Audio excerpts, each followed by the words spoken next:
নমস্কার বন্ধুরা, মিতালির ঘরোয়া রান্নাবান্না চ্যানেলে সবাইকে স্বাগত।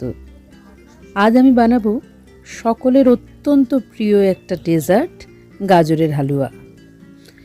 বাচ্চা থেকে বড় সবাই ভীষণ ভালোবাসে এই গাজরের হালুয়া খেতে। আর সেটা যদি এই রকম পদ্ধতিতে বানিয়ে ফেলা যায় তাহলে সত্যি অসাধারণ সুন্দর খেতে লাগে। দোকানের গাজরের হালুয়ার সঙ্গে কোনো তফাৎ করা যায় না। এখন শীত থাকতে থাকতে গাজরের হালুয়াটা খেয়ে নেওয়া যেতে পারে, কারণ এরপরে গাজরগুলো পাল্টে যাবে। এখানে আমি বেশ কিছুটা গাজর গ্রেট করে নিয়েছি খোয়া ক্ষীর, চিনি এবং ড্রাই ফ্রুট। খোয়া ক্ষীরগুলো আমি গ্রেট করে নিয়েছি। কড়া গরম করে প্রথমে আমি দিয়ে দেব বেশ খানিকটা গাওয়া ঘি। যেহেতু এটা মিষ্টি, সুতরাং গাওয়া ঘিয়ের প্রভাবটা একটু বেশি অবশ্যই থাকতে হবে। আর গাওয়া ঘিয়ের গন্ধ এবং স্বাদটাও এই মিষ্টির জন্য খুব দরকার। ঘিটা ভালো করে গরম হলে তার মধ্যে দিয়ে দেব আগে থেকে কুড়িয়ে রাখা গাজরগুলো। আমি এখানে গাজরটা একটু মিহি করে কুড়িয়েছি। কেউ যদি মনে করেন তবে গ্রেটারের একটু বড় দিক দিয়ে কাটলে একটু লম্বা লম্বা থাকবে, সেটাও করতে পারেন। কিন্তু আমি গ্রেটারের একদম ছোট দিকটা দিয়ে গ্রেট করে নিয়েছি গাজরগুলো, তাই জন্য একটু বেশি মিহি হয়েছে। ঘিয়ের মধ্যে গাজরগুলোকে খুব ভালো করে ভেজে নিতে হবে। আমি এখানে গাজরের পরিমাণটা একটু বেশিই নিয়েছিলাম, তাই আরও একটুখানি ঘি দিলাম। আপনি মনে করলে নাও দিতে পারেন।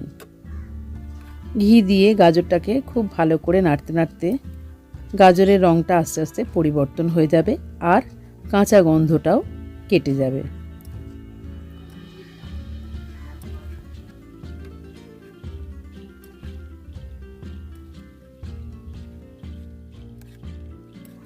গাজরটা নাড়তে নাড়তে বেশ খানিকটা নরমও হয়ে আসবে। এর মাঝখানে এতে দিয়ে দেব দুখানা তেজপাতা। তেজপাতাটা অবশ্য ঘি গরম করে তাতেও দিয়ে দেওয়া যেতে পারে, তাতে সমস্ত ঘিয়ের মধ্যেই তেজপাতার গন্ধটা চলে যাবে। খুব ভালো করে গাজরটাকে কিন্তু ধৈর্য ধরে নাড়াতে হবে যতক্ষণ না এর কাঁচা গন্ধটা চলে যাচ্ছে। যখন রঙটাও পরিবর্তন হয়ে যাবে, কাঁচা গন্ধটাও কেটে যাবে, তখন এতে দিয়ে দেব পরিমাণ মতো দুধ। পুরো গাজরটা দুধে ফুটতে দেব। দুধটা এমন পরিমাণ দিতে হবে যাতে সমস্ত গাজরটা দুধের মধ্যে ডুবে যেতে পারে এবং সেদ্ধ হয়ে যায়। এতে দিয়ে দেব 1 চিমটে নুন। এরপরে খুব ভালো করে এটাকে ফুটতে দিতে হবে ঢাকা চাপা দিয়ে। আঁচটাকে লো টু মিডিয়াম করে রাখতে হবে, বেশি বাড়ানোর দরকার নেই।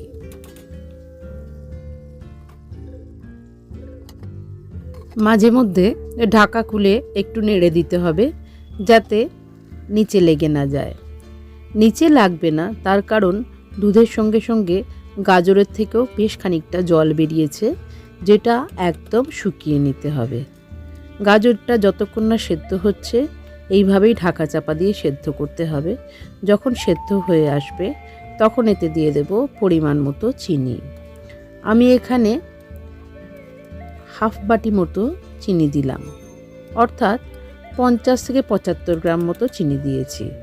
আপনি ইচ্ছে করলে আপনার পরিমাণ বুঝেই চিনিটা দেবেন, অর্থাৎ আপনি কীরকম মিষ্টি খাবেন সেটা আপনার ওপর নির্ভর করছে। এরপরে যে ড্রাই ফ্রুটগুলোকে কুচিয়ে রেখেছিলাম তার থেকে খানিকটা এর মধ্যে দিয়ে দিলাম।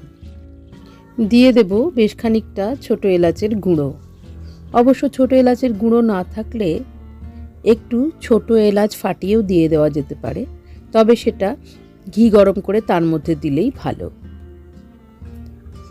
সব কিছু ভালো করে মিশিয়ে দিয়ে চাপা দিয়ে দিতে হবে আবার কিছুক্ষণের জন্য, যাতে সমস্ত কিছুর মধ্যে দুধ এবং গাজরের স্বাদটা সুন্দরভাবে চলে যায়। এরপরে ওপর থেকে দিয়ে দেব গ্রেট করা খোয়া ক্ষীরটা। খোয়া ক্ষীর দিয়ে ভালো করে মিশিয়ে দেব।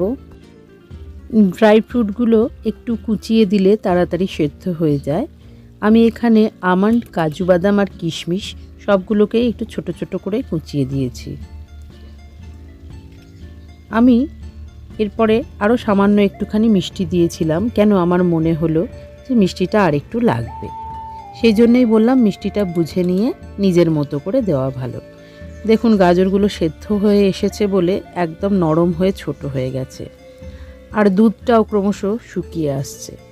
নাড়াচাড়া সমানেই করে যেতে হবে, তার কারণ ক্ষীরটাও আছে, ক্ষীরটা কিন্তু কড়ার তলায় লেগে যেতে পারে।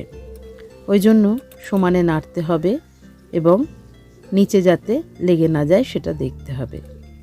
দেখুন গাজরটা একদম কমে নরম হয়ে এসেছে, একদম হালুয়া যাকে বলে সেরকমই টাইট মতো হয়ে এসেছে।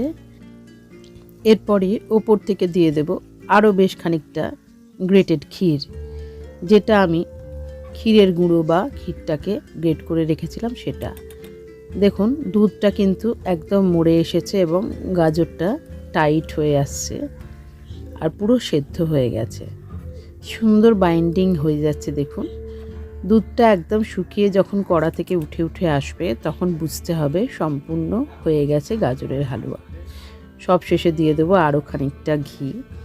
আগেই বলেছি যে এই মিষ্টিতে ঘিটা একটু বেশি লাগে, কিন্তু আপনার যদি ঘিয়ের সমস্যা থাকে তাহলে ঘিয়ের পরিমাণটা একটু কমও দিতে পারেন। আমার এই রান্নাটা যদি আপনাদের ভালো লেগে থাকে তাহলে আমার চ্যানেলটাকে অবশ্যই সাবস্ক্রাইব করে নেবেন বন্ধুরা, আর বেল আইকনটা প্রেস করে দেবেন যাতে সব নোটিফিকেশান সবার আগে আপনার কাছে যায়। আর একটা লাইক দিয়ে শেয়ার করে কিছু কমেন্টস করলে আমার খুব ভালো লাগবে। দেখুন ড্রাই ফ্রুট এবং খোয়া ক্ষীর দিয়ে সাজিয়ে পরিবেশন করেছি গাজরের হালুয়া। কি অসাধারণ সুন্দর খেতে, দেখবেন বানিয়ে।